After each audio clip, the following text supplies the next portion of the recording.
Yes, all students, a very good evening and I wholeheartedly welcome you all for Enlightened Educators. And ಇವತ್ತು ಬಂದು ಅದೇ regarding the protest video ಮಾಡಲಿಕ್ಕೆ ಬಂದಿರೋ ಅಂಥದ್ದು. So protest ಇವತ್ತು successful ಆಗಿ ನಡೆದಿರೋ ಅಂಥದ್ದು. So I'm very happy to share with you all. So ಪ್ರೊಟೆಸ್ಟಲ್ಲಿ ಏನೇನೊಂದು ಕೇಳ್ಕೊಂಡಿದ್ದಾರೆ ಅಂದರೆ ಏನೊಂದು ಮನವಿಯನ್ನು ಮಾಡಿದ್ದಾರೆ ಪ್ರೊಟೆಸ್ಟ್ನಲ್ಲಿ ಅಂತ ಹೇಳಿದ್ರೆ, ಮೊದಲನೇದಾಗಿ ಅವ್ರು ಮಾಡಿರ್ತಕ್ಕಂಥದ್ದು ಏನಪ್ಪ ಅಂತ ಹೇಳಿದರೆ, ಒಂದು ನಮ್ಮ VTO ಕಡೆಯಿಂದ ಫೇರ್ ಇವ್ಯಾಲ್ಯೂಯೇಷನ್ ಆಗಲಿ ಅನ್ನೋಂಥದ್ದು, ಮತ್ತು ರಿವ್ಯಾಲ್ಯೂಯೇಷನ್ ಅನ್ನೋಂಥದ್ದು, ಸಾರಿ ನಾಟ್ ರಿವ್ಯಾಲ್ಯೂಯೇಷನ್, ಏನು ಏರ್ ಬ್ಯಾಗ್ ಸಿಸ್ಟಮ್ ಅನ್ನೋಂಥದ್ದು ಏನಿದೆ, ಸೊ ಏರ್ ಬ್ಯಾಗ್ ಸಿಸ್ಟಮ್ ಅನ್ನೋಂಥದ್ದನ್ನ ಕ್ಯಾನ್ಸಲ್ ಮಾಡಿ ಅನ್ನೋಂಥದ್ದು ಒಂದು ಪ್ರೊಟೆಸ್ಟಲ್ಲಿ ಮನವಿಯನ್ನು ಮಾಡಿದ್ದಾರೆ. ಏನಂತ ಹೇಳಿದ್ರೆ, ಅವರು ಇವಾಗ ಎಷ್ಟೋ ಜನ ಕಷ್ಟಪಟ್ಟು ಬರ್ದಿರೋರಿಗೆ ಫೇರ್ ಇವ್ಯಾಲ್ಯೂಯೇಷನ್ ಆಗಿಲ್ಲ. ಸೊ ಹಾಗಾಗಿ ಎಲ್ಲರಿಗೂ ಒಂದು ಫೇರ್ ಇವ್ಯಾಲ್ಯೂಯೇಷನ್ ಆಗಲಿ ಅನ್ನೋಂಥದ್ದು, ಅಂದರೆ ಪ್ರತಿಯೊಬ್ಬರಿಗೂ ಮುಂದೆ ಬರೋರಿಗೂ ಒಂದು ಫೇರ್ ಇವ್ಯಾಲ್ಯೂಯೇಷನ್ ಆಗಲಿ ಅನ್ನೋಂಥದ್ದು.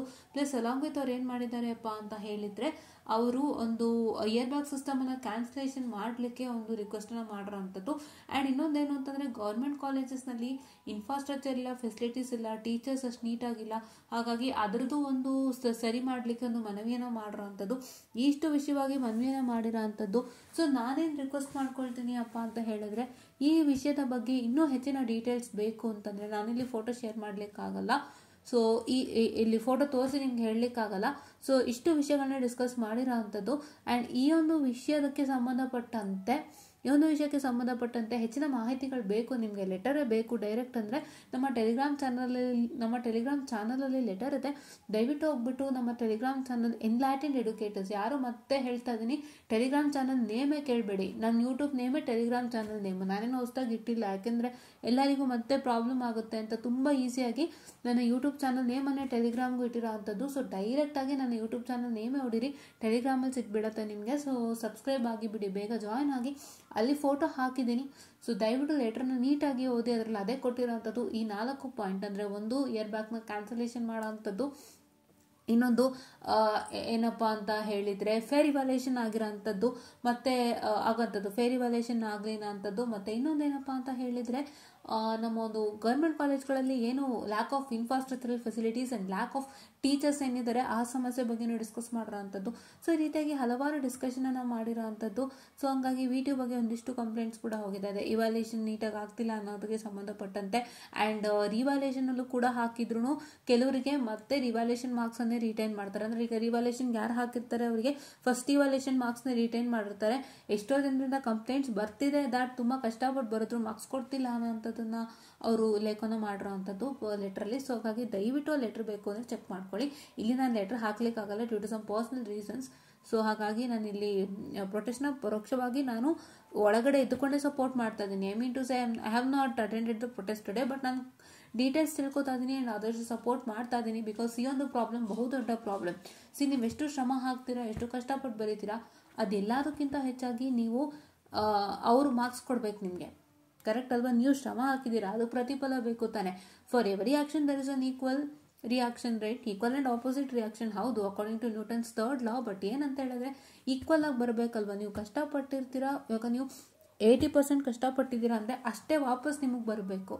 ಇಲ್ಲ ಅದಕ್ಕೂ ಒಂದು 5-10% ಕಮ್ಮಿ ಬಂದರೂ ಪರವಾಗಿಲ್ಲ, ಬಟ್ ನೀವು ಹಾಕಿರೋ ಶ್ರಮಕ್ಕೊಂದು ಒಳ್ಳೆ ಪ್ರತಿಫಲ ಬರಬೇಕಲ್ವ? ಅದು ಬರ್ತಿದ್ದಾಗ ಎಷ್ಟು ಕಷ್ಟ. ಆಮೇಲೆ VTOನಲ್ಲಿ ರಿವ್ಯಾಲ್ಯೂಯೇಷನಲ್ಲೂ ಕೂಡ ಪಾಸ್ ಮಾಡದೇ ಇರೋ ಅಂಥದ್ದು. ಆ್ಯಂಡ್ ಮತ್ತೆ ಇವಾಗ ಬ್ಯಾಕ್ ಎಕ್ಸಾಮ್ನು ಕಷ್ಟ ಕೊಡೋ ಅಂಥದ್ದು, ಹಿಂಸೆ ಕೊಡೋ ಅಂಥದ್ದು. ಬ್ಯಾಕ್ ಎಕ್ಸಾಮಿನೇಷನಲ್ಲೂ ಕೂಡ ಸಮಸ್ಯೆಗಳಿದೆ. ಈಗ ಒಂದು ಸತಿ ಬರೆದಿರ್ತಾರೆ, ಅಲ್ಲಿ ಕ್ಲಿಯರ್ ಆಗಿಲ್ಲ ಅಂದರೆ ಬ್ಯಾಕ್ ಎಕ್ಸಾಮಲ್ಲಿ ಯಾವುದೋ ಔಟ್ ಆಫ್ ಸಿಲೆಬಸ್ ಕ್ವಶನ್ಸ್ನ ಕೊಡೋ ಅಂಥದ್ದು. ಆ್ಯಂಡ್ ಅದರಿಂದಾಗಿ ಮಕ್ಕಳು ಕೇಳ್ದಂಗೆ ಆಗದೇ ಇರೋ ಅಂಥದ್ದು ತುಂಬ ಸಮಸ್ಯೆಗಳಿದೆ. ಈಗ ನೀವು ಬ್ಯಾಕ್ ಎಕ್ಸಾಮಲ್ಲಿ if they give you out of syllabus, ನೀವು ಏನು ಹಕ್ಕಿಂದ ಕೇಳಕ್ಕೆ ಹೋಗ್ತೀರಿ?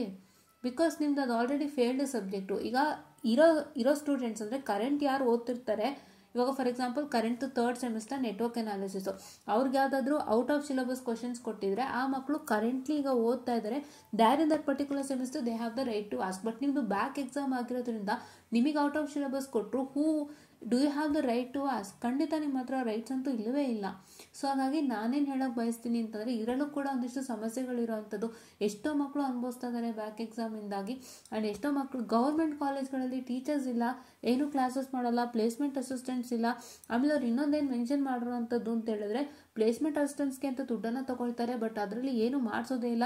75% of the students are going out, ಅಂದರೆ ಆಚೆ ಬರ್ತಿದ್ದಾರೆ, ಬಟ್ ಅವರಿಗೆ ಕೆಲಸ ಆಗ್ತಿಲ್ಲ ಅಂತ ಹೇಳ್ಬಿಟ್ಟು. ಏನು ಗೊತ್ತಾ, ಒಂದು ಪಾರದರ್ಶಕವಾಗಿ ವ್ಯಾಲ್ಯೂಯೇಷನ್ ಆಗಬೇಕು.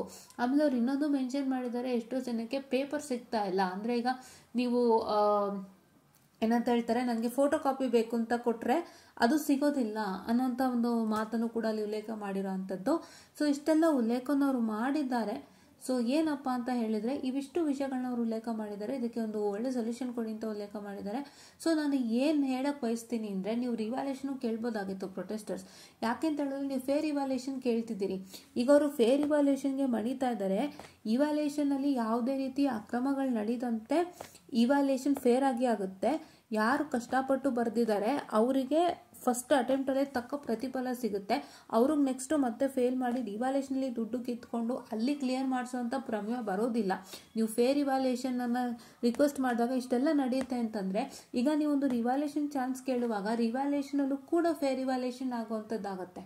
ಸೊ ಅವಾಗ ರಿವ್ಯಾಲ್ಯೂಷನಲ್ಲೂ ಎಷ್ಟೋ ಮಕ್ಕಳು ಕ್ಲಿಯರ್ ಮಾಡಿಬಿಡ್ತಾರೆ. ಈಗ ನಿಮಗೆ ಕಂಟಿನ್ಯೂಟಿ ಕೊಟ್ಬಿಟ್ಟಾಗ, ಇವಾಗ ಬೇಡ ಈ ಮಕ್ಕಳನ್ನ ನಾವು ಬಿಟ್ಬಿಡೋಣ, ಇಯರ್ ಬ್ಯಾಗ್ ತೆಗೆದುಬಿಡೋಣ, ಈ ಮಕ್ಕಳು ಹೋಗಲಿ ಅಂತಂದಾಗ ನೀವು ಮತ್ತೆ ನೆಕ್ಸ್ಟು ಪ್ರಿಪೇರ್ ಆಗಿ ಬರೀತೀರಿ. ಸೊ ಅವಾಗ ನಿಮ್ಗೆ ಇನ್ನೂ ಡಬಲ್ ಬರ್ಡನ್ ಆಗುತ್ತೆ. ಕರೆಕ್ಟ್ ಅಲ್ವಾ? ಈಗಲೇ ಯಾರ್ಯಾರು ಶ್ರಮಪಟ್ಟು ಬರೆದಿದ್ದಾರೆ ಅವರ ಒಂದು ಏನಂತ ಹೇಳ್ತಾರೆ, ಆನ್ಸರ್ ಸ್ಕ್ರಿಪ್ಟ್ಸ್ನ ಪ್ರಾಪರಾಗಿ ವ್ಯಾಲ್ಯೂಯೇಷನ್ ಆಗಬೇಕು ಅನ್ನೋಂಥದ್ದು ನಿಮ್ಮ ವಾದ ಮಂಡನೆ ಆಗಿರಬೇಕಿತ್ತು. ಒಂದು ಕರೆಕ್ಟಾ? ಇದು ನಿಮ್ಮ ವಾದ ಮಂಡನೆ ಆಗಿರಬೇಕಿತ್ತು. ಏನು ಅಂತ ಹೇಳಿದ್ರೆ, ಇವಾಗ 7th ಸೆಮ್ ಎಕ್ಸಾಮ್ನ ಕೊಟ್ಟಿದ್ರು ಮಕ್ಕಳಿಗೆ. 7th ಸೆಮ್ ಮಕ್ಕಳಿಗೆ ಫಸ್ಟ್ ಇಯರ್ದೆಲ್ಲ ಕ್ಲಿಯರ್ ಮಾಡ್ಕೊಳ್ಳಿ ಅಂತೇಳಿ ಒಂದು ಸಮ್ಮರ್ ಸೆಮಿಸ್ಟರ್ ಅವಕಾಶವನ್ನು ಕೊಟ್ಟಿದ್ರು. ಆ ಒಂದು ಅವಕಾಶದಲ್ಲಿ ಮಕ್ಕಳು ಕಷ್ಟಪಟ್ಟು ಬರ್ತಿದ್ದಾರೆ. ಅವರಿಗೆ ಏನು ದಕ್ಕಬೇಕಾಗಿತ್ತು, ಮಾರ್ಕ್ಸ್ ಏನು ಸಲ್ಲಬೇಕಾಗಿತ್ತು ಅವರ ಪರಿಶ್ರಮಕ್ಕೆ, ಅದು ಸಿಕ್ಕಿಲ್ಲ. ಸೊ ಹಾಗಾಗಿನೇ ಅವರು ಒಂದು ಸಮಸ್ಯೆ ಅನುಭವಿಸಿ ಈಗ ಅವರು ಇದು ಕ್ಲಾಸ್ಗೆ ಹೋಗ್ದಂತಾಗಿದೆ, ಒಂದು ವರ್ಷ ಮನೇಲಿ ಕೂರಂತಾಗಿದೆ. ಸೊ ನೀವು ಅವರಿಗೆ ಫೇರ್ ಇವ್ಯಾಲ್ಯೂಯೇಷನ್ ಮಾಡಿ, ಈಗ ಯಾರ್ಯಾರಿಗೆಲ್ಲ ಮಾರ್ಕ್ಸ್ ಬರಬೇಕು ಅವ್ರಿಗೆ ಪ್ರಾಪರ್ ಆಗಿ ಫೇರ್ ಇವ್ಯಾಲ್ಯೂಯೇಷನ್ ಮುಖಾಂತರ ರಿವ್ಯಾಲ್ಯೂಯೇಷನಲ್ಲೇ ನೀವು ಮಾಡಿಕೊಟ್ರೆ ಎಷ್ಟೋ ಮಕ್ಕಳಿಗೆ ಸಬ್ಜೆಕ್ಟ್ಸ್ ಕ್ಲಿಯರ್ ಆಗುತ್ತೆ ಅನ್ನೋಂಥ ಒಂದು ಮಾತನ್ನು ಕೂಡ ನೀವು ಪ್ರಸ್ತುತಪಡಿಸಿದ್ರೆ ಈ ಅಟೆಂಪ್ಟಲ್ಲೇ ಮಕ್ಕಳದಾಗ್ತಿತ್ತು ಅನ್ನೋಂಥ ನನ್ನೊಂದು ನಂಬಿಕೆ. ಬಟ್ ಅದು ಏನಂತ ಹೇಳಿದ್ರೆ, ನಾನು ಹೇಳಿದೆ ಅವರಿಗೆ, ಪ್ರೊಟೆಸ್ಟ್ ಮಾಡ್ತಿದ್ರು ಒಬ್ರು ಸೇರ್ಕೊಂಡಿದ್ರಲ್ಲ ಅವ್ರಿಗೆ ಹೇಳಿದ್ದೆ ನಾನು. ಬಟ್ ಏನಂದರೆ ಇಲ್ಲಿ ಅದರಲ್ಲೂ ಒಂದು ಸಣ್ಣ ಗ್ಲಿಚ್ ಇದೆ. ಏನಪ್ಪ ಅಂತ ಹೇಳಿದರೆ, ಈಗ ಅವರು ರಿವ್ಯಾಲ್ಯೂಯೇಷನ್ ಮಾಡಿ ರಿಸಲ್ಟ್ಸ್ ಕೊಡೋಷ್ಟರಲ್ಲಿ ಅವ್ರು ಇಯರ್ ಬ್ಯಾಕ್ನ ಅವರು ಒಪ್ಕೊಳ್ಳಿಲ್ಲ ಅಂದರೆ ಇವಾಗ ಈ ಮಕ್ಕಳು ಕಾಯ್ತಾ ಕೂರಲೇಬೇಕಾಗುತ್ತೆ. ಇವಾಗ ಇವ್ರಿಗೆ ಏನಾಗಬೇಕಂದ್ರೆ, ಒಂದು ಇಯರ್ ಬ್ಯಾಕು ಕ್ಯಾನ್ಸಲ್ ಆಗಿ ಮಕ್ಕಳು ಒಳಗೆ ಹೋಗಬೇಕು, ಮತ್ತೊಂದು ರಿವ್ಯಾಲ್ಯೂಯೇಷನು ಕೂಡ ಆಗಿ ಈ ಮಕ್ಕಳು ಒಂದೇ ಸತಿ ಕ್ಲಿಯರ್ ಆಗೋ ಥರ ಆಗಬೇಕು. ಎರಡೂ ಆಗಬೇಕು. ಎರಡರಲ್ಲಿ ಒಂದಾದ್ರೂ ಒಳ್ಳೆಯದೇನೆ. ಆದರೆ ಬರೀ ರಿವ್ಯಾಲ್ಯೂಯೇಷನ್ ಆಗುವಾಗ ಆ ಮಕ್ಕಳಿಗೂ ಕೂಡ ಒಂದು ವೇಟ್ ಮಾಡ್ತಾ ಕೂರಬೇಕಾಗುತ್ತೆ ರಿವ್ಯಾಲ್ಯೂಯೇಷನ್ ರಿಸಲ್ಟ್ಸ್ ಬರೋ ತನಕ. ಅದನ್ನು ಆದಷ್ಟು ಬೇಗ ಮಾಡಿದ್ರು ಒಂದು ಒಳ್ಳೆ ರೀತಿಯಿಂದ ಮಕ್ಕಳು ಮೂವ್ ಆಗ್ಬೋದು. ನೋಡಿ ಎಷ್ಟೆಲ್ಲ ಸಮಸ್ಯೆಗಳಲ್ವಾ, ಎಷ್ಟೋ ವಿಷಯಗಳಿದೆ ಇಲ್ಲಿ. ಕರೆಕ್ಟ್ ತಾನೆ ಅಲ್ವಾ? ಕರೆಕ್ಟ್ ಅಲ್ವಾ? ಅದೊಂದು ಎಷ್ಟೋ ವಿಷಯಗಳಿದೆ. VTO ಅನ್ನೋಂಥದ್ದು ಸಾಮಾನ್ಯ ಅಲ್ಲ. ಇವಾಗ ಒಂದು ಮಟ್ಟಕ್ಕೆ ಕಡಿಮೆ ಆಗಿದೆ, ಒಂದಿಷ್ಟು ಏನಂತೀರಿ ನೀವು ಒಂದಿಷ್ಟು ಸಮಸ್ಯೆಗಳು ಒಂದು ಮಟ್ಟಕ್ಕೆ ಪರಿಹಾರ ಆಗಿದೆ. ಬಟ್ ನಮ್ಮ ಕಾಲದಲ್ಲಿ ಇದ್ದಂಥ VTOನ ನೀವುಗಳು ಯಾರಾದರೂ ನೋಡಿತಿದ್ರೆ ಖಂಡಿತ ನೀವು ಯಾರು VTO ಇರ್ತಾನೆ ಇರಲಿಲ್ಲ. ಹಾಗಿತ್ತು ನಮ್ಮ ಕಾಲದ VTO. ಈಗ ಸ್ವಲ್ಪ ಬದಲಾಗಿದೆ. ನಾನು ಇದನ್ನ ಸತ್ಯ ಒಪ್ಕೊಳ್ಳಿಕ್ಕೆ ಬಯಸ್ತೀನಿ. ಏನಂದರೆ 1-1.5 ತಿಂಗಳು ನಾವು ರಿಸಲ್ಟ್ ಕಾಯಬೇಕಾಗಿತ್ತು. ತಿರ್ಗಾ ರಿವ್ಯಾಲ್ಯೂಯೇಷನ್ಗೆ 1 ತಿಂಗಳು ಕಾಯಬೇಕಾಗಿತ್ತು. 1 ಲೆಕ್ಕ ಹಾಕಿ, ನಮ್ಗೆ ಆಲ್ರೆಡಿ ಕಾಲೇಜು ಸ್ಟಾರ್ಟ್ ಆಗೋಗಿರುತ್ತೆ. ಆ ಪೀರಿಯಡಲ್ಲಿ ನಾವು 1.5 ತಿಂಗಳು ಕಾಯಬೇಕಿತ್ತು ರಿಸಲ್ಟ್ಗೆ. ಮತ್ತೆ ರಿವ್ಯಾಲ್ಯೂಯೇಷನ್ ಹಾಕಿದರೆ 1 ತಿಂಗಳು ಕಾಯಬೇಕಿತ್ತು. ಹತ್ತತ್ರ 2 ತಿಂಗಳು ನಮ್ಮದು ಕಳೆದು ಹೋಗ್ತಿತ್ತು. 2-2.5 ತಿಂಗಳು ಅದರಲ್ಲೇ ಹೋಗ್ತಾ ಇತ್ತು.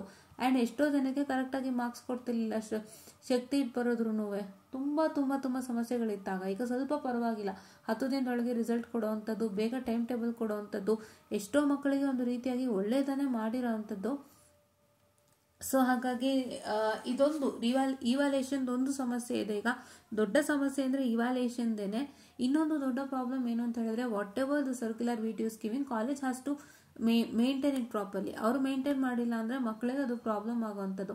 ಈಗ ಏನೋ set of rules and regulations ಮಂಡನೆ ಮಾಡಿರ್ತಾರೆ. Government has put rules and regulations.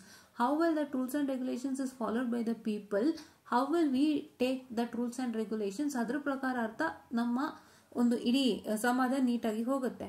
ಅದೇ ರೀತಿಯಾಗಿನೂ ಅಷ್ಟೇ, ಈಗ ವಿ ಟಿ ಯು ಮಾಡೋಂಥ ರೂಲ್ಸ್ ಆ್ಯಂಡ್ ರೆಗ್ಯುಲೇಷನ್ಸ್ನ ಪ್ರತಿಯೊಂದು ಕಾಲೇಜು ಎಷ್ಟು ಮಟ್ಟಕ್ಕೆ ತಗೊಳುತ್ತೆ, ಮಕ್ಕಳಿಗೆ ಹೇಗೆ ಇಂಪ್ಲಿಮೆಂಟ್ ಮಾಡುತ್ತೆ, those rules and regulations has to be implemented in the college without any stress given to the students, and even teacher also has not to take a stress. Teacher ಕೂಡ stress ತಗೋಬಾರ್ದು. ಏನು ಮಾಡಬೇಕು, ಈಸಿಯಾಗಿ ಮಕ್ಕಳಿಗೂ stress ಮಾಡದಂತೆ ಅವರು stress ತಗೊಳ್ದಂತೆ ಎಷ್ಟು ನೀಟಾಗಿ ಅದನ್ನು ಇಡೀ V T U rules and regulations ಸ್ಟೂಡೆಂಟ್ಗೆ ಅಪ್ಲೈ ಮಾಡಿ ಕ್ಯಾರಿ ಮಾಡ್ತಾರೆ, that college will be a good one ಅಷ್ಟೇ.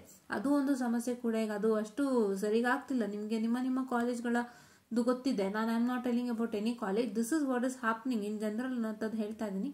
ಸೊ ಹಾಗಾಗಿ ದಯವಿಟ್ಟು ಆದಷ್ಟು ಇದಿಷ್ಟು ವಿಷಯ ನಿಮಗೆ ಕಂಪ್ಲೀಟ್ ಬೇಕು ಡೀಟೇಲ್ ಅಂತಂದರೆ ನಾನು ಹೇಳಿದ್ನಲ್ಲ, ನಮ್ಮ Telegram channel same as YouTube channel name enlightened educators, ಹೋಗಿ ಜಾಯ್ನ್ ಆಗಿ ಬೇಗ ತೊಗೊಳ್ಳಿ. ಫೋಟೋಸ್ ಚೆಕ್ ಇಟ್ ಔಟ್, ಓಕೆನಾ? ಅಲ್ಲಿ ಫೋಟೋ ಹಾಕಿದ್ದೀನಿ ನಾನು, ಚೆಕ್ ಮಾಡ್ಕೊಳ್ಳಿ. ಅದು ಯಾವುದು ಲೆಟರ್ ಮತ್ತು ಇವತ್ತಿನ ಪ್ರೊಟೆಕ್ಷನಲ್ ಲೆಟರ್ ಪ್ಲೀಸ್ ಅಲಾಂಗ್ ವಿತ್ ಏನಂತ ಹೇಳ್ತಾರೆ, ಇವತ್ತಿನ ಒಂದು ಇನ್ನೊಂದು ವಿ ಟಿ ಗುರು ಅನ್ನೋಂಥವ್ರು ಕೂಡ, ಅವರು ಕೂಡ ಒಂದು ಲೆಟರ್ನ ಹಾಕಿದ್ದಾರೆ ವಿ ಟಿ ಯು ವಿ ಸಿಗೆನೆ, ಅದು ಒಂದು ಲೆಟ್ರಲ್ಲಿದೆ. ಸೊ ಅದನ್ನು ಕೂಡ ಚೆಕ್ ಮಾಡ್ಕೊಳ್ಳಿ. ಹಾಗೆ ನಿಮ್ಮ ಫ್ರೆಂಡ್ಸು ಅವ್ರಿಗೆ ಶೇರ್ ಮಾಡಿ. ಎರಡೂ ಪೋಸ್ಟನ್ನು ಕೂಡ ಇವತ್ತು ಪ್ರೊಟೆಕ್ಷನಲ್ ಕೊಟ್ಟಿರೋಂಥ letter plus V T U ಗುರು ಅವರು ಫಾರ್ವರ್ಡ್ ಮಾಡಿರ್ತಕ್ಕಂಥ ಲೆಟರ್ ಯಾರಿಗೆ, ನಮ್ಮ ವಿ ಟಿ ಯು ವಿ ಸಿಗೆ, ಓಕೆನಾ? ಸೊ ಇದಿಷ್ಟನ್ನು ಚೆಕ್ ಮಾಡ್ಕೊಳ್ಳಿ. ಆ್ಯಂಡ್ ಟೈಮ್ ಟೇಬಲ್ ಬಂದಿದೆ ಸ್ಟೂಡೆಂಟ್ಸ್, ಯಾರಿಗಪ್ಪ ಅಂತ ಹೇಳಿದ್ರೆ 5th 6th and 7th sem ಮಕ್ಕಳಿಗೆ 22 ಸ್ಕೀಮ್ದು ಡ್ರಾಫ್ಟ್ ಟೈಮ್ ಟೇಬಲ್ ಚೆಕ್ಔಟ್ ಮಾಡ್ಕೊಳ್ಳಿ. ಆಲ್ರೆಡಿ ಬಂದಿದೆ, ಸುಮಾರು ಕಡೆ ಶೇರ್ ಕೂಡ ಆಗಿದೆ. ಅದ್ರ ಬಗ್ಗೆ ನಾನು ಆಮೇಲೆ ಡಿಸ್ಕಸ್ ಮಾಡ್ತೀನಿ. ಈಗ ಸದ್ಯಕ್ಕೆ ನಾನು ಸ್ವಲ್ಪ ಬೇರೆ ವರ್ಕ್ಗಳಿಂದಾಗಿ ಅದು ಮಾಡೋಕ್ಕಾಗ್ತಿಲ್ಲ. ಸೊ ನಾನು ಫ್ರೀ ಆದಾಗ ಖಂಡಿತ ಎಕ್ಸ್ಪ್ಲೇನ್ ಮಾಡ್ತೀನಿ ಟೈಮ್ ಟೇಬಲ್ನ. ಸೊ ನಿಮ್ಗೆ ಆಲ್ರೆಡಿ ಬಂದಿರುತ್ತೆ ಅನ್ಕೋತೀನಿ, ಚೆಕ್ ಮಾಡ್ಕೊಳ್ಳಿ. ಆ್ಯಕ್ಚುಲಿ ಟೈಮ್ ಟೇಬಲ್ ಬಂದು ಬೇಗ 8-12 ಸ್ಟಾರ್ಟ್ ಆಗೋದ್ರಲ್ಲಿ ಇದೆ ಎಕ್ಸಾಮ್ಸ್. ನಾನೀಗ ಚೆಕ್ ಮಾಡಿದಂತೆ ತುಂಬಾ ಬೇಗ ಸ್ಟಾರ್ಟ್ ಆಗ್ತಿದೆ.